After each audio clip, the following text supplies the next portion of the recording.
ओम नमो भगवते वासुदेवाय नमः। हर हर महादेव। जय श्री राम, जय श्री कृष्ण, जय माता की। प्रिय मित्रों, आज हम श्री सत्यनारायण भगवान की कथा का वाचन और स्मरण करने वाले हैं।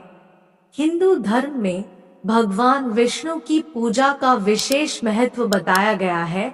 खास तौर पर जब आप किसी विशेष अवसर पर विष्णु जी का पूजन पूरी श्रद्धा भाव से करते हैं, तब विष्णु भगवान की विशेष कृपा दृष्टि प्राप्त होती है। इसलिए मुख्य रूप से महीने की एकादशी, बृहस्पतिवार और पूर्णिमा तिथि को विष्णु जी का पूजन किया जाता है। इसी पूजन के दौरान लोग सत्यनारायण की कथा भी पढ़ते और सुनते हैं। पुराणों में सत्यनारायण व्रत कथा का बहुत ज्यादा महत्व बताया गया है। ऐसा माना जाता है कि जो लोग इस कथा को सुनते हैं, उनकी समस्त मनोकामनाओं की पूर्ति होती है।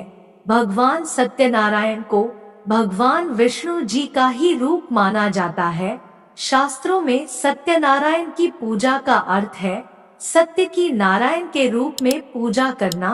किसी भी शुभ कार्य को करने से पहले, जैसे शादी के पहले या बाद, या फिर मनोकामनाएं पूरी होने के बाद सत्यनारायण भगवान की पूजा की जाती है। भगवान सत्यनारायण का उल्लेख स्कंद पुराण में मिलता है। स्कंद पुराण में भगवान विष्णु ने नारद को इस व्रत का महत्व बताया है।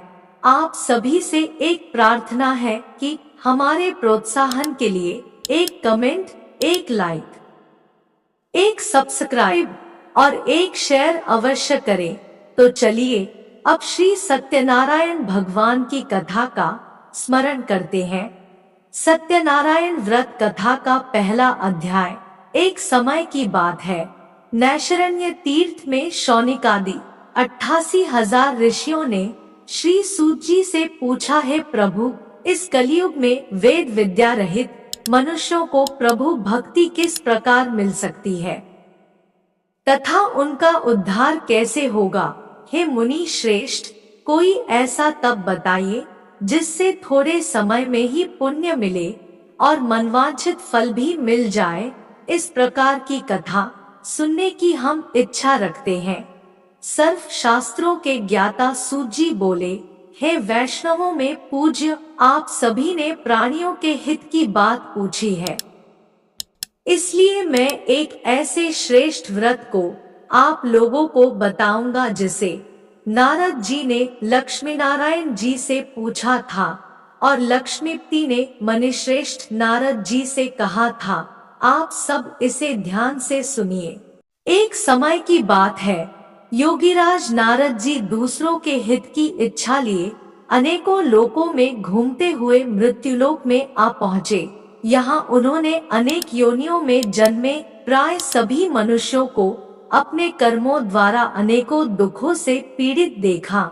उनका दुख देख नारद जी सोचने लगे कि कैसा यत्न किया जाए जिसके करने से निश्चित रूप से मानव के दुखों का अंत हो जाए।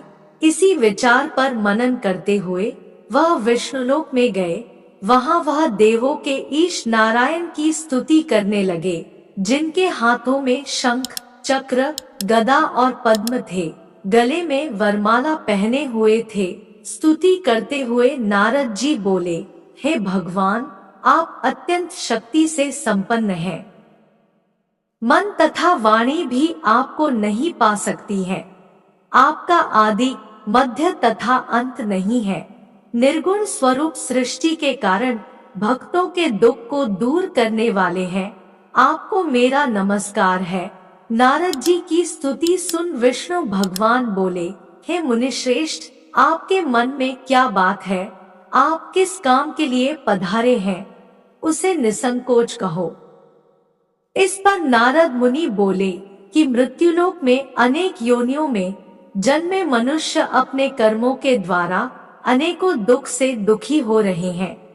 हे नाथ, आप मुझ पर दया रखते हैं, तो बताइए कि वो मनुष्य थोड़े प्रयास से ही अपने दुखों से कैसे छुटकारा पा सकते हैं। श्रीहरि बोले, हे नारद, मनुष्यों की भलाई के लिए तुमने बहुत अच्छी बात पूछी है।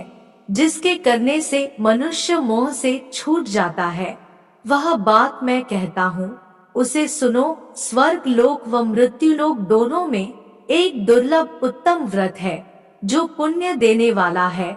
आज प्रेमवश होकर मैं उसे तुमसे कहता हूँ।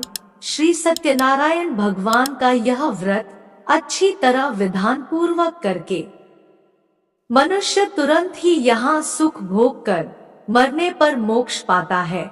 श्रीहरि के वचन सुन नारद जी बोले कि उस व्रत का फल क्या है और उसका विधान क्या है, यह व्रत किसने किया था, इस व्रत को किस दिन करना चाहिए, सभी कुछ विस्तार से बताएं।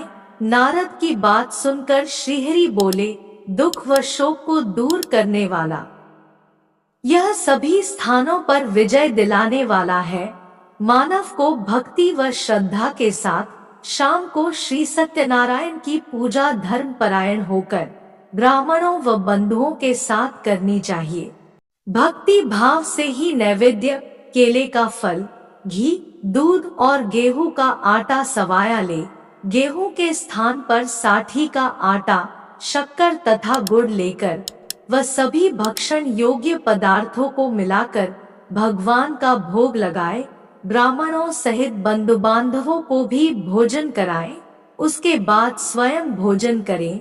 भजन कीर्तन के साथ भगवान की भक्ति में लीन हो जाएं। इस तरह से सत्यनारायण भगवान का यह व्रत करने पर मनुष्य की सारी इच्छाएं निश्चित रूप से पूरी होती है। इस कली काल अर्थात कलयुग में मृत्युलोक में मोक्ष का यही एक सरल उपाय बताया गया है। श्री सत्यनारायण व्रत कथा का पहला अध्याय संपूर्ण। बोलिए श्री सत्यनारायण भगवान की जय। आप सभी से एक प्रार्थना है कि हमारे प्रोत्साहन के लिए एक कमेंट, एक लाइक, एक सब्सक्राइब और एक शेयर अवश्य करें। सत्यनारायण भगवान की व्रत कथा का दूसरा अध्याय। सूत जी बोले, हे ऋषियों, जिसने पहले समय में इस व्रत को किया था उसका इतिहास कहता हूँ, ध्यान से सुनो। सुंदर काशीपुरी नगरी में एक अत्यंत निर्धन ब्राह्मण रहता था। भूख प्यास से परेशान वह धरती पर घूमता रहता था। ब्राह्मणों से प्रेम करने वाले भगवान ने एक दिन ब्राह्मण का वेश धारण कर उसके पास जाकर पूछा, हे विप्र, नित्य दुखी होकर तुम पृथ्वी पर क्यों घूमते हो? दीन ब्राह्मण बोला, मैं निर्धन ब्राह्मण हूँ, भिक्षा के लिए धरती पर घूमता हूँ। हे भगवान, यदि आप इसका कोई उपाय जानते हो तो बताइए। वृद्ध ब्राह्मण कहता है कि सत्यनारायण भगवान मनोवांछित फल देने वाले हैं, इसलिए तुम उनका पूजन करो। इसे करने से मनुष्य सभी दुखों से मुक्त हो जाता है। वृद्ध ब्राह्मण बनकर आए। सत्यनारायण भगवान उस निर्धन ब्राह्मण को व्रत का सारा विधान बताकर अंतर्धान हो गए। ब्राह्मण मन ही मन सोचने लगा कि जिस व्रत को वृद्ध ब्राह्मण करने को कह गया है, मैं उसे जरूर करूंगा। यह निश्चय करने के बाद उसे रात में नींद नहीं आई। वह सवेरे उठकर सत्यनारायण भगवान के व्रत का निश्चय कर भिक्षा के लिए चला गया। उस दिन निर्धन ब्राह्मण को भिक्षा में बहुत धन मिला, जिससे उसने बंधु बांधवों के साथ मिलकर श्री सत्यनारायण भगवान का व्रत संपन्न किया।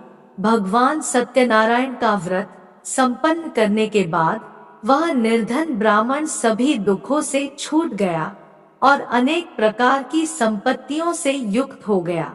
उसी समय से यह ब्राह्मण हर माह इस व्रत को करने लगा। इस तरह से सत्यनारायण भगवान के व्रत को जो मनुष्य करेगा, वह सभी प्रकार के पापों से छूटकर मोक्ष को प्राप्त होगा। जो मनुष्य इस व्रत को करेगा, वह भी सभी दुखों से मुक्त हो जाएगा। सूत जी बोले कि इस तरह से नारद जी से नारायण जी का कहा हुआ श्री सत्यनारायण व्रत को मैंने तुमसे कहा, हे विप्रो, मैं अब और क्या कहूँ।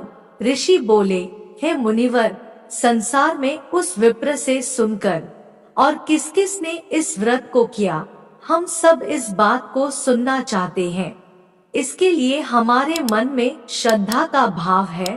सूत जी बोले, हे मुनियों, जिस जिसने इस व्रत को किया है वे सब सुनो। एक समय वही विप्र धन व ऐश्वर्य के अनुसार अपने बंधु बांधवों के साथ इस व्रत को करने को तैयार हुआ। उसी समय एक लकड़ी बेचने वाला बूढ़ा आदमी आया और लकड़ियां बाहर रखकर अंदर ब्राह्मण के घर में गया। प्यास से दुखी वह लकड़हारा उनको व्रत करते देख विप्र को नमस्कार कर पूछने लगा कि आप यह क्या कर रहे हैं। तो उन्होंने बताया कि व्रत कर रहा हूँ तथा इसे करने से क्या फल मिलेगा, कृपया मुझे भी बताएं। ब्राह्मण ने कहा कि सब मनोकामनाओं को पूरा करने वाला यह सत्यनारायण भगवान का व्रत है। इनकी कृपा से ही मेरे घर में धन धान्य आदि की वृद्धि हुई है। विप्र से सत्यनारायण व्रतिया के बारे में जानकर लकड़हारा बहुत प्रसन्न हुआ। चरणामृत लेकर व प्रसाद खाने के बाद वह अपने घर गया। लकड़हारे ने अपने मन में संकल्प किया कि आज लकड़ी बेचने से जो धन मिलेगा उसी से श्री सत्यनारायण भगवान का उत्तम व्रत करूंगा। मन में इस विचार को ले बूढ़ा आदमी सिर पर लकड़ियां रख उस नगर में बेचने गया जहां धनी लोग ज्यादा रहते थे। उस नगर में उसे अपनी लकड़ियों का दाम पहले से 4 गुना अधिक मिलता है। बूढ़ा प्रसन्नता के साथ दाम लेकर केले, शक्कर, घी, दूध, दही और गेहूं का आटा ले और सत्यनारायण भगवान के व्रत की अन्य सामग्रियां लेकर अपने घर गया। वहां उसने अपने बंधु बांधवों को बुलाकर विधि विधान से सत्यनारायण भगवान का पूजन और व्रत किया। इस व्रत के प्रभाव से वह बूढ़ा लकड़हारा धन पुत्र आदि से युक्त होकर संसार के समस्त सुख भोग अंत काल में बैकुंठ धाम चला गया। श्री सत्यनारायण व्रत कथा का 2 अध्याय संपूर्ण। बोलिए श्री सत्यनारायण भगवान की जय। आप सभी से एक प्रार्थना है कि हमारे प्रोत्साहन के लिए एक कमेंट, एक लाइक, एक सब्सक्राइब और एक शेयर अवश्य करें। सत्यनारायण भगवान की व्रत कथा का 3 अध्याय। सूत जी बोले, हे श्रेष्ठ मुनियों, अब आगे की कथा कहता हूँ। पहले समय में उल्कामुख नाम का एक बुद्धिमान राजा था। वह सत्यवक्ता और जितेंद्रिय था। प्रतिदिन देव स्थानों पर जाता और निर्धनों को धन देकर उनके कष्ट दूर करता था। उसकी पत्नी कमल के समान मुख वाली तथा सती साध्वी थी। भद्रशीला नदी के तट पर उन दोनों ने श्री सत्यनारायण भगवान का व्रत किया। उसी समय साधु नाम का एक वैश्य आया। उसके पास व्यापार करने के लिए बहुत सा धन भी था। राजा को व्रत करते देखकर वह विनय के साथ पूछने लगा, हे राजन, भक्ति भाव से पूर्ण होकर आप यह क्या कर रहे हैं? मैं सुनने की इच्छा रखता हूँ, तो आप मुझे बताएं। राजा बोला, हे साधु, अपने बंधु बांधवों के साथ पुत्रादि की प्राप्ति के लिए एक महाशक्तिमान श्री सत्यनारायण भगवान का व्रत व पूजन कर रहा हूँ। राजा के वचन सुन साधु आदर से बोला, हे राजन, मुझे इस व्रत का सारा विधान कहिए। आपके कथनानुसार मैं भी इस व्रत को करूँगा। मेरी भी संतान नहीं है और इस व्रत को करने से निश्चित रूप से मुझे संतान की प्राप्ति होगी। राजा से व्रत का सारा विधान सुन व्यापार से निवृत्त हो वह अपने घर गया। साधु वैश्य ने अपनी पत्नी को संतान देने वाले इस व्रत का वर्णन कह सुनाया और कहा कि जब मेरी संतान होगी तब मैं इस व्रत को करूँगा। साधु ने इस तरह के वचन अपनी पत्नी लीलावती से कहे। एक दिन लीलावती पति के साथ आनंदित हो सांसारिक धर्म में प्रवृत्त होकर सत्यनारायण भगवान की कृपा से गर्भवती हो गई। 10वें महीने में उसके गर्भ से एक सुंदर कन्या ने जन्म लिया। दिनों दिन वह ऐसे बढ़ने लगी जैसे कि शुक्ल पक्ष का चंद्रमा बढ़ता है। माता पिता ने अपनी कन्या का नाम कलावती रखा। एक दिन लीलावती ने मीठे शब्दों में अपने पति को याद दिलाया कि आपने सत्यनारायण भगवान के जिस व्रत को करने का संकल्प किया था उसे करने का समय आ गया है, आप इस व्रत को करिए। साधु बोला कि हे प्रिय, इस व्रत को मैं उसके विवाह पर करूंगा। इस प्रकार अपनी पत्नी को आश्वासन देकर वह नगर को चला गया। कलावती पिता के घर में रह वृद्धि को प्राप्त हो गई। साधु ने एक बार नगर में अपनी कन्या को सखियों के साथ देखा तो तुरंत ही दूत को बुलाया और कहा कि मेरी कन्या के योग्य वर देख कर आओ। साधु की बात सुनकर दूत कंचन नगर में पहुंचा और वहां देखभाल कर लड़की के सुयोग्य वाणिक पुत्र को ले आया। सुयोग्य लड़के को देख साधु ने बंधु बांधवों को बुलाकर अपनी पुत्री का विवाह कर दिया। लेकिन दुर्भाग्य की बात ये कि साधु ने अभी भी श्री सत्यनारायण भगवान का व्रत नहीं किया। इस पर श्री भगवान क्रोधित हो गए और श्राप दिया कि साधु को अत्यधिक दुख मिले। अपने कार्य में कुशल साधु बनिया जमाई को लेकर समुद्र के पास स्थित होकर रत्नासारपुर नगर में गया। वहां जाकर दामाद ससुर दोनों मिलकर चंद्रकेतु राजा के नगर में व्यापार करने लगे। एक दिन भगवान सत्यनारायण की माया से एक चोर राजा का धन चुराकर भाग रहा था। उसने राजा के सिपाहियों को अपना पीछा करते देख चुराया हुआ धन वहां रख दिया जहां साधु अपने जमाई के साथ ठहरा हुआ था। राजा के सिपाहियों ने साधु वैश्य के पास राजा का धन पड़ा देखा तो वह ससुर जमाई दोनों को बांधकर प्रसन्नता से राजा के पास ले गए और कहा कि उन दोनों चोरों हम पकड़ लाए हैं, आप आगे की कार्यवाही की आज्ञा दे। राजा की आज्ञा से उन दोनों को कठिन कारावास में डाल दिया गया और उनका सारा धन भी उनसे छीन लिया गया। श्री सत्यनारायण भगवान के श्राप से साधु की पत्नी भी बहुत दुखी हुई। घर में जो धन रखा था उसे चोर चुरा ले गए। शारीरिक तथा मानसिक पीड़ा व भूख प्यास से अति दुखी हो अन्न की चिंता में कलावती एक ब्राह्मण के घर गई। वहां उसने श्री सत्यनारायण भगवान का व्रत होते देखा। फिर कथा भी सुनी। वह प्रसाद ग्रहण कर वह रात को घर वापस आई। माता के कलावती से पूछा कि हे पुत्री, अब तक तुम कहाँ थी, तेरे मन में क्या है? कलावती ने अपनी माता से कहा, हे माता, मैंने एक ब्राह्मण के घर में श्री सत्यनारायण भगवान का व्रत देखा है। कन्या के वचन सुन लीलावती भगवान के पूजन की तैयारी करने लगी।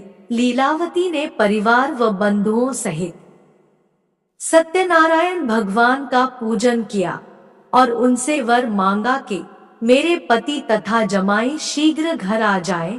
साथ ही यह भी प्रार्थना की कि हम सबका अपराध क्षमा करें। श्री सत्यनारायण भगवान इस व्रत से संतुष्ट हो गए और राजा चंद्रकेतु को सपने में दर्शन दे कहा कि हे राजन, तुम उन दोनों वैश्यों को छोड़ दो और तुमने उनका जो धन लिया है उसे वापस कर दो। अगर ऐसा नहीं किया तो मैं तुम्हारा धन, राज्य व संतान सभी को नष्ट कर दूंगा। राजा को यह सब कहकर वह अंतर्धान हो गए। प्रातःकाल सभा में राजा ने अपना सपना सुनाया। फिर बोले कि बड़े पुत्रों को कैद से मुक्त कर सभा में लाओ। दोनों ने आते ही राजा को प्रणाम किया। राजा मीठी वाणी में बोला, हे महानुभावों, भाग्यवश सा कठिन दुख तुम्हें प्राप्त हुआ है, लेकिन अब तुम्हें कोई भय नहीं है। सा कह राजा ने उन दोनों को नए वस्त्राभूषण भी पहनाए और जितना धन उनका लिया था उससे दुगुना धन वापस कर दिया। दोनों वैश्य अपने घर को चल दिए। श्री सत्यनारायण व्रत कथा का 3रा अध्याय संपूर्ण। बोलिए श्री सत्यनारायण भगवान की जय। आप सभी से एक प्रार्थना है कि हमारे प्रोत्साहन के लिए एक कमेंट, एक लाइक, एक सब्सक्राइब और एक शेयर अवश्य करें। सत्यनारायण भगवान की व्रत कथा का 4था अध्याय। सूजी बोले, वैश्य ने मंगलाचार कर अपनी यात्रा आरंभ की और अपने नगर की ओर चल दिए। उनके थोड़ी दूर जाने पर एक दंडी वेशधारी श्री सत्यनारायण ने उनसे पूछा, हे साधु, तेरी नाव में क्या है? अभिवाणी वणिक हंसता हुआ बोला, हे दंडी, आप क्यों पूछते हो? क्या धन लेने की इच्छा है? मेरी नाव में तो बेल व पत्ते भरे हुए हैं। वैश्य के कठोर वचन सुन भगवान बोले, तुम्हारा वचन सत्य हो। दंडी ऐसे वचन कह वहां से दूर चले गए। कुछ दूर जाकर समुद्र के किनारे बैठ गए। दंडी के जाने के बाद साधु वैश्य ने नित्य क्रिया के पश्चात नाव को ऊंची उठते देखकर अचंभा माना और नाव में बेलपत्ते आदि देख वह मूर्छित हो जमीन पर गिर पड़ा। मूर्छा खुलने पर वह अत्यंत शोक में डूब गया। तब उसका दामाद बोला कि आप शोक न मनाएं, यह दंडी का शाप है, इसलिए हमें उनकी शरण में जाना चाहिए, तभी हमारी मनोकामना पूरी होगी। दामाद की बात सुनकर वह दंडी के पास पहुंचा और अत्यंत भक्तिभाव नमस्कार करके बोला, मैंने आपसे जो जो असत्य वचन कहे थे उनके लिए मुझे क्षमा दे। ऐसा कहकर महान शोकातुर हो रोने लगा। तब दंडी भगवान बोले, हे वणिक पुत्र, मेरी आज्ञा से बार बार तुम्हें दुख प्राप्त हुआ है। तू मेरी पूजा से विमुख हुआ। साधु बोला, हे भगवान, आपकी माया से ब्रह्मा आदि देवता भी आपके रूप को नहीं जानते, तब मैं अज्ञानी कैसे जान सकता हूँ? आप प्रसन्न होइए। अब मैं सामर्थ्य के अनुसार आपकी पूजा करूँगा। मेरी रक्षा करो और पहले के समान नौका में धन भर दो। साधु वैश्य के भक्तिपूर्वक वचन सुनकर भगवान प्रसन्न हो गए और उसकी इच्छानुसार वरदान देकर अंतर्धान हो गए। ससुर जमाई जब नाव पर आए तो नाव धन से भरी हुई थी। फिर वहीं अपने अन्य साथियों के साथ सत्यनारायण भगवान का पूजन कर अपने नगर को चल दिए। जब नगर के नजदीक पहुँचे तो दूत को घर पर खबर करने के लिए भेज दिया। दूत साधु की पत्नी को प्रणाम कर कहता है कि मालिक अपने दामाद सहित नगर के निकट आ गए हैं। दूत की बात सुन साधु की पत्नी लीलावती ने बड़े हर्ष के साथ सत्यनारायण भगवान का पूजन कर अपनी पुत्री कलावती से कहा कि मैं अपने पति के दर्शन को जाती हूँ, तू कार्य पूर्ण कर शीघ्र आ जा। माता के से वचन सुन। कलावती जल्दी में प्रसाद छोड़ अपने पति के पास चली गई। प्रसाद की अवज्ञा के कारण श्री सत्यनारायण भगवान रुष्ट हो गए और नाव सहित उसके पति को पानी में डुबो दिया। कलावती अपने पति को वहां ना पाकर रोती हुई जमीन पर गिर गई। नौका को डूबा हुआ देख व कन्या को रोता देख साधु दुखी होकर बोला कि हे प्रभु, मुझसे तथा मेरे परिवार से जो भूल हुई है उसे क्षमा करें। साधु के दीन वचन सुनकर श्री सत्यनारायण भगवान प्रसन्न हो गए और आकाशवाणी हुई, हे साधु, तेरी कन्या मेरे प्रसाद को छोड़कर आई है, इसलिए उसका पति अदृश्य हो गया है। यदि वह घर जाकर प्रसाद खाकर लौटती है तो इसे इसका पति अवश्य मिलेगा। ऐसी आकाशवाणी सुन कलावती घर पहुंचकर प्रसाद खाती है और फिर आकर अपने पति के दर्शन करती है। उसके बाद साधु अपने बंधु बांधवों सहित श्री सत्यनारायण भगवान का विधि विधान से पूजन करता है। इस लोक का सुख भोग वह अंत में स्वर्ग जाता है। श्री सत्यनारायण व्रत कथा का 4था अध्याय संपूर्ण। बोलिए श्री सत्यनारायण भगवान की जय। आप सभी से एक प्रार्थना है कि हमारे प्रोत्साहन के लिए एक कमेंट, एक लाइक, एक सब्सक्राइब और एक शेयर अवश्य करें। सत्यनारायण भगवान की व्रत कथा का 5वां अध्याय। सूची बोले, हे ऋषियों, मैं और भी एक कथा सुनाता हूँ, उसे भी ध्यान पूर्वक सुनो। प्रजापालन में लीन तुंगध्वज नाम का एक राजा था। उसने भी भगवान का प्रसाद त्याग कर बहुत ही दुख सहन किया। एक बार वन में जाकर वन्य पशुओं को मारकर वह बड़ के पेड़ के नीचे आया। वहां उसने ग्वालों को भक्ति भाव से अपने बंधुओं सहित सत्यनारायण भगवान का पूजन करते देखा। अभिमानवश राजा ने उन्हें देखकर भी पूजा स्थान में नहीं गया और ना ही उसने भगवान को नमस्कार किया। ग्वालों ने राजा को प्रसाद दिया, लेकिन उसने वह प्रसाद नहीं खाया और प्रसाद को वहीं छोड़ वह अपने नगर को चला गया। जब वह नगर में पहुंचा तो वहां सब कुछ तहस नहस हुआ पाया, तो वह शीघ्र ही समझ गया कि यह सब भगवान ने ही किया है। वह दोबारा ग्वालों के पास पहुंचा और विधि पूर्वक पूजा करके प्रसाद खाया तो श्री सत्यनारायण भगवान की कृपा से सब कुछ पहले जैसा हो गया। दीर्घकाल तक सुख भोगने के बाद मरणोपरांत उसे स्वर्गलोक की प्राप्ति हुई। जो मनुष्य परम दुर्लभ इस व्रत को करेगा तो भगवान सत्यनारायण की अनुकंपा से उसे धन धान्य की प्राप्ति होगी। निर्धन धनी हो जाता है और भयमुक्त हो जीवन जीता है। संतानहीन मनुष्य को संतान सुख मिलता है और सारे मनोरथ पूर्ण होने पर मानव अंतकाल में बैकुंठ धाम को जाता है। सूची बोले, जिन्होंने पहले इस व्रत को किया है। अब उनके दूसरे जन्म की कथा कहता हूँ। वृद्ध शतानंद ब्राह्मण ने सुदामा का जन्म लेकर मोक्ष की प्राप्ति की। लकड़हारे ने अगले जन्म में निषाद बनकर मोक्ष प्राप्त किया। उल्कामुख नाम का राजा दशरथ होकर बैकुंठ को गए। साधु नाम के वैश्य ने मोरध्वज बनकर अपने पुत्र को आरे से चीरकर मोक्ष पाया। महाराज तुंगध्वज ने स्वयंभू होकर भगवान में भक्तियुक्त हो कर्म कर मोक्ष पाया। श्री सत्यनारायण व्रत कथा का 5वां अध्याय संपूर्ण। बोलिए श्री सत्यनारायण भगवान की जय। ओम नमो भगवते वासुदेवाय नमः। हर हर महादेव। जय माता की।